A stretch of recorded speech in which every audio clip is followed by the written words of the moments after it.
The Redneck Night Before Christmas. It was the night before Christmas when all through the trailer park not a pop-top was poppin', not even Old Blue barked. Our stockings was hung over the space heater with care in hopes Santa would fill 'em with Viennas and beer. The kids was asleep in their NASCAR PJs, dreaming of goo-goo clusters, moon pies, and RCs. And Earlene and her curlers and me and my John Deere cat had just settled into our lazy boys for a wheel of fortune and a nap.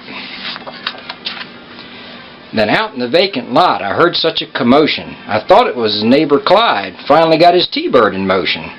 I heaved out of my recliner and to the window I flew, busted out the screen and hollered for Blue. The moon was shining down on my old wrecked cars, so bright they was sparkling like rusty old stars. And I couldn't believe my own hard-working eyes when a jacked-up Ford pickup came flying through the sky. Faster'n old Ironhead, his possums they came, and he whooped and he hollered and called 'em by name. Get up sooner, Hi Duke, move your tails, Yaller and Spud. On Blackie, on Queenie, you mind me, Duchess and Bud. To the top of the satellite dish, to the top of the shed, now move it, step on it, y'all get out the lead. You know how on our road when a car goes by, there's all this dirt flies up into the sky? That's how this crew went straight up on my roof, with that pickup full of toys, a real nice gun rack, and Redneck Santa too.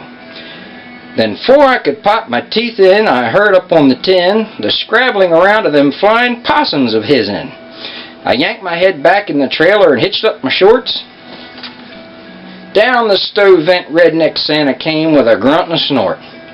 He was dressed in red and green camo from his neck to his feet, and I had to give him credit, he still had most of his teeth. Looked like stuff from Earlene's yard sale slung on his back.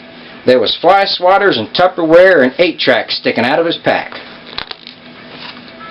His eyes took in our humble home, the furniture we bought on layaway in town, Earlene's pride, that Elvis on velvet, my collections of barbed wire and license plates made by relatives. I could have swore I even saw a glistening tear when his eye fell on sweet Earlene a-snoring in her chair. He kindly favored Hank Jr. with a big round belly that shook when he laughed like a blob of KY jelly. Yep, he was fat all right, blocked out a whole large screen TV, and I had to laugh when I saw him because he looked just like me.